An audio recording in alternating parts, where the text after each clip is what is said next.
আমি পদ্মজা। পর্ব 23। লেখক ইলমা বেহেরোজ। ফাতেমা কাতর চোখে লিখনের দিকে তাকালেন। চোখে চোখ পড়তেই লিখন হাসার চেষ্টা করলো। তার দৃষ্টি এলোমেলো, কি বলবে খুঁজে পাচ্ছে না। আমির চেয়ার ছেড়ে উঠে দাঁড়ালো। আব্বা আসছি বলে জায়গা ত্যাগ করলো। শব্দর আলী মজিদ মাতব্বরকে প্রশ্ন করলেন, মজা করছেন? মজিদ মাতব্বর শব্দর আলীর চোখে চোখ রেখে জবাব দিলেন, প্রথম পরিচয়ে মজা করার মতো মানুষ আমিনা বাই সাহেব। লিলি এক হাত লিখনের পিঠের ওপর রেখে ডাকলো, বাইয়া। লিখন লিলির হাতটা মুঠোয় নিয়ে ডুব গিলল। বলল, বিয়ে হবে না তো কি? বলেছি যখন দেখাবই। বাইয়া তোর চোখে জল। লিলির গলা ভেঙে আসছে। লিখন দ্রুত হাতের উল্টা পাশ দিয়ে চোখের জল মুছলো। পরিবেশ থম মেরে গেছে। কেউ কিছু বলার মতো খুঁজে পাচ্ছে না। লিলি অবাক চোখে তাকিয়ে আছে তার বাইয়ের দিকে। পদ্মজা নামের মেয়েটাকে নিয়ে কত গল্প শুনেছে সে। মেয়েটা তার বয়সে শুনে লিলি খুব হেসেছিল। তার ভাইয়া ছোট মেয়ের প্রেমে পড়েছে। দিনগুলো কত সুন্দর ছিল। মেট্রিক পরীক্ষার সময় বারবার খোঁজ নিয়েছে কবে শেষ হবে পরীক্ষা। যেদিন শেষ হলো সেদিন থেকেই শুটিং শুরু হলো। কথা ছিল 1 সপ্তাহ পর থেকে শুরু হবে। কিছু জরুরি কারণে আগে শুরু হয়ে গেল, তাই আসতে কয়েকদিন দেরি হয়েছে। মজিদ মাতব্বর স্তব্ধতা কাটিয়ে বললেন, বিয়েটা একটা দুর্ঘটনার জন্য খুব দ্রুত ঠিক হয়েছে। লিখন উৎসুক হয়ে জিজ্ঞাসা করলো, কি দুর্ঘটনা?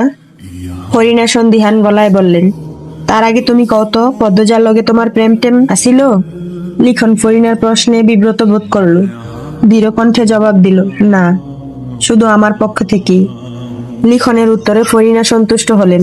শব্দর আলী কি দুর্ঘটনা ঘটেছিল জানতে চাইলেন। মজিদ মাতব্বর সময় নিয়ে ধীরে ধীরে সব বলবেন। সব শুনে লিখন আশার আলো দেখতে পায়। ভাবে এরকম একটা ঘটনা ঘটেছে বলেই কেউ বিয়ে করবে না, এমনটা ভেবেই হয়তো পদ্মজার বিয়ে দিয়ে দেওয়া হচ্ছে। সে যদি এখনই পদ্মজাকে বিয়ে করতে রাজি থাকে তাহলে তাকে ফিরিয়ে নাও দেওয়া হতে পারে। আর পদ্মজা কি বিন্দু মাত্র ভালোবাসে না তাকে? বাসে, নিশ্চয়ই বাসে। লিখন নিজেকে নিজে সান্ত্বনা দেয়। শব্দর আলী আফসোস নিয়ে বললেন, কি আর করার, পরিস্থিতি এখন হাতের বাইরে। আপনারা কিন্তু বিয়ে শেষ করে তবেই যাবেন, বললেন মজিদ মাতব্বর। ফাতেমা মতামত জানালেন দৃঢ়ভাবে, না না, আজই চলে যাব। এই গ্রামে আর এক মুহূর্ত না। শব্দর আলী মৃদু করে ধমকালেন, কি বলছো? কিছুক্ষণ পর সন্ধ্যা, এখন ট্রেন পাবে কোথায়? কাল বয়ে না হয় চলে যাব। রেদওয়ান অনুরোধ করে বলল, বিয়েটা শেষ হওয়া অবধি থেকে যান। দেখুন, মেহমান হয়ে এসেই অপ্রত্যাশিত খবর শুনলেন, এজন্য খারাপ লাগছে, কিন্তু কিছু তো করার নেই। মেয়েটা জলে ভাসবে বিয়েটা না হলে। লিখন সঙ্গে সঙ্গে প্রতিবাদ করে বলল, পদ্মজাকে ফেলনা ভাবছেন কেন? কেউ অপবাদ দিলেই কি সে পচে যায়? রেদওয়ান কিছু বলতে গেলে মজিদ মাতব্বর কড়া চোখে তাকিয়ে থামতে ইশারা করেন। কাজের মেয়েকে ডেকে বললেন, ওনাদের ঘরে নিয়ে যাও। আর আপনারা না করবেন না, আমি আপনাদের অবস্থা বুঝতে পারছি। বিয়ে অবধি না থাকুন, রাতটা থেকে যান। বাধ্য হয়ে ফাতেমা থাকতে রাজি হলেন। তিনি রাগে ফোঁসফোঁস করছেন। সব রাগ হাওলাদার বাড়ির ওপর। মনে মনে এই বাড়ির বিনাশ চাইছেন তিনি। মেয়েটাকে তুলে নিয়ে যেতে ইচ্ছে হচ্ছে। লিখন তার চোখের মণি, নয়তো কি গ্রামের মেয়ে নিতে আসছেন? আর সেই ছেলের মন এভাবে ভাঙলো।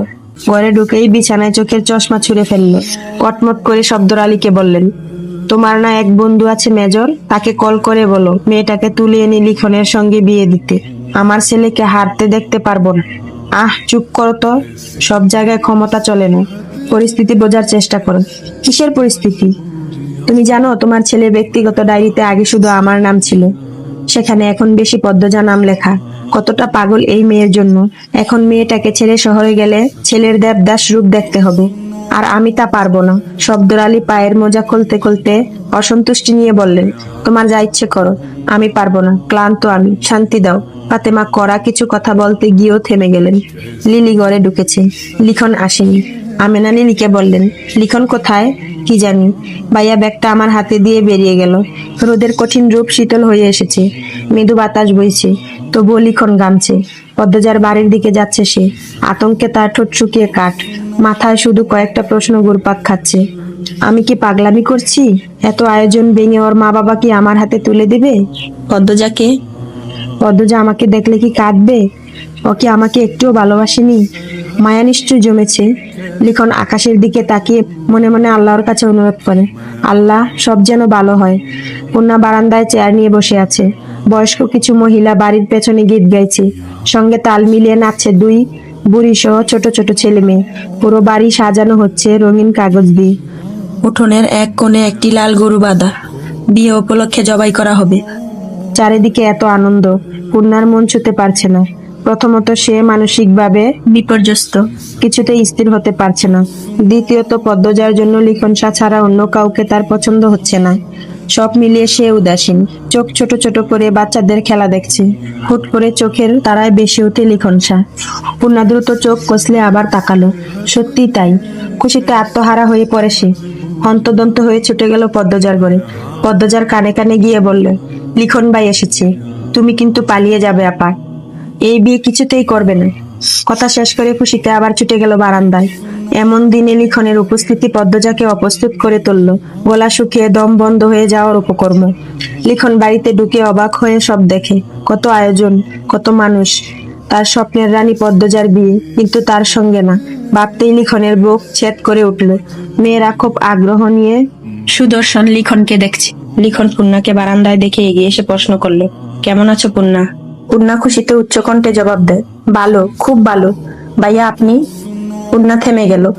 অনেকে তার উচ্চ গলার সুর শুনে তাকিয়ে আছে, তাই চুপসে গেল। আস্তে আস্তে বলল, এত দেরিতে আসলেন কেন? আপার তো বিয়ে, আপনি আপাকে নিয়ে পালিয়ে যান। পূর্ণার এমন কথায় লিখন হাসলো, আদুরে কণ্ঠে জানতে চাইল, আন্টি কোথায়? পূর্ণা জটপট করে বলল, আপনি আসুন ঘরে, আমি আম্মাকে নিয়ে আসছি। লিখনকে সদর ঘরে বসিয়ে পূর্ণা ছুটে গেল রান্নাঘরে।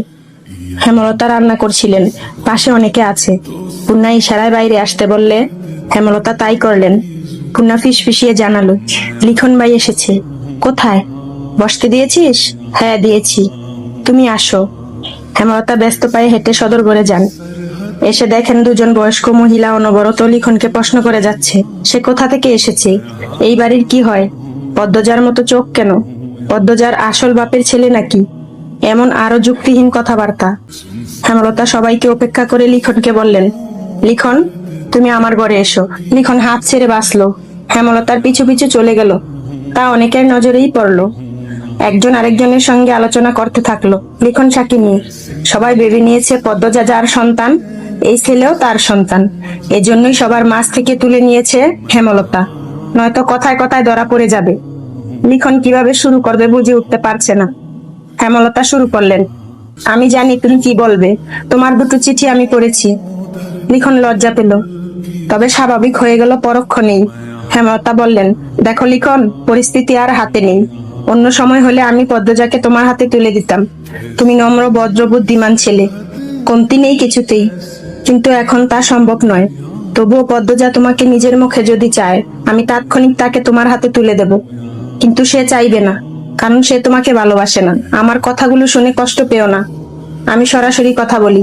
পদ্মজার দৃষ্টি অনুভূতি আমার চেনা, সে তোমাকে ভালোবাসেনি কখনো। শুধু তোমার মন ভাঙবে ভেবে মায়া হচ্ছে, কষ্ট পাচ্ছে। তুমি বাড়ি ফিরে যাও, কষ্ট হবে ভেবেই বলছি, ফিরে যাও। লিখন অনেক সেকেন্ড চুপ রইল, তার চোখের দৃষ্টি রাখা মাটিতে। তারপর বলল, আন্টি, মেয়ের ভালোবাসা দেখছেন, অন্যের সন্তানেরটা দেখবেন না। অন্যের অনেক সন্তানই আমার মেয়েকে ভালোবাসে, সবার কথা বাবা কি সম্ভব? হেমলতার কথায় ভীষণ আহত হয় লিখন। তার মনে হচ্ছে সে কঠিন পাথরের সঙ্গে কথা বলছে। দুই চোখ জ্বলছে ভীষণ, এখনই কান্নারা ঠেলে চুলে বেরিয়ে আসবে। ছেলে হয়ে কাঁদা ভীষণ লজ্জার ব্যাপার। লিখন নিজেকে সামলানোর চেষ্টা করলো। হেমলতা কঠিন স্বরে বললেন, তুমি পদ্মজার রূপের প্রেমে পড়েছ। লিখন সঙ্গে সঙ্গে চোখ তুলে তাকালো, বলল, আন্টি ক্ষমা করবেন, কিছু কথা বলি। পৃথিবীতে যে কয়টা সফল প্রেমের গল্প আছে, তার মধ্যে 99 ভাগ সৌন্দর্যের টানেই শুরু হয়। এরপর আস্তে আস্তে ভালোবাসা গভীর হয়। মানুষটাকে নিয়ে ভাবতে গিয়ে, স্বপ্ন দেখতে গিয়ে ভালোবাসাটা আকাশ ছুঁয়ে ফেলে। সময়ের ব্যবধানে সেই মানুষটা শিরা উপশিরায় বিরাজ করতে শুরু করে। তখন তার অন্যান্য গুণ চোখে ভাসে, ভালোবাসা আরো বাড়ে। কারো কারো তো দোষও ভালো লেগে যায়। অবস্থা এরকম হয় যে রূপ নষ্ট হয়ে গেলেও মানুষটাকে আমার চাই। এজন্যই বুড়ো বয়সে কুচকে যাওয়া মানুষটাকেও ভালোবাসতে ইচ্ছে করে। অথচ শুরুটা হয় সৌন্দর্য দিয়ে। আন্টি, আমি পদ্মজার রূপে মুগ্ধ হয়েছিলাম, এটা সত্যি। কিন্তু গত কয়েক মাসে সারাক্ষণ পদ্মজাকে ভাবতে গিয়ে আমি সত্যি সত্যি পদ্মজাকে ভালোবেসে ফেলেছি। পদ্মজার রূপ আগুনে জ্বলসে গেলেও এমন করেই বাসবো। প্লিজ আন্টি, কথাগুলো শুটিং এর ডায়লগ ভেবে উড়িয়ে দিবেন না। বাস্তব জীবনে মুখস্থ ডায়লগ আমি আওড়াই না। লিখনের কণ্ঠ গম্ভীর, অথচ চোখে জল ছলছল করছে। হেমলতা স্তব্ধ হয়ে যান।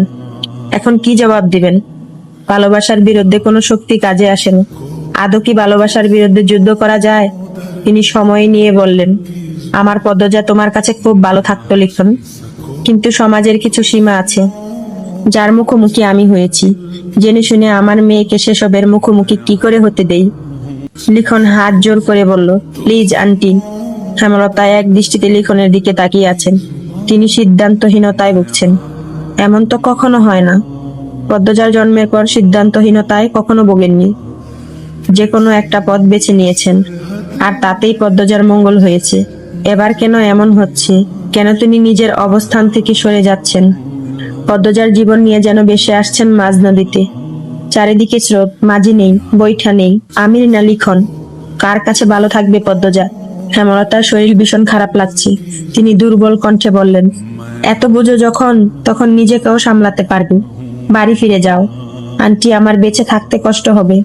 পদ্মজার সঙ্গে যা হয়েছে তবুও সে বেঁচে আছে, আর তুমি এতটুকু মানিয়ে নিতে পারবে না? লিখন আর কথা খুঁজে পেল না। আহত মন নিয়ে উঠে দাঁড়ালো। চলে যেতে ঘুরতেই হেমলতা দাঁড়াতে বললেন, ভীষণ ক্লান্ত লাগছে।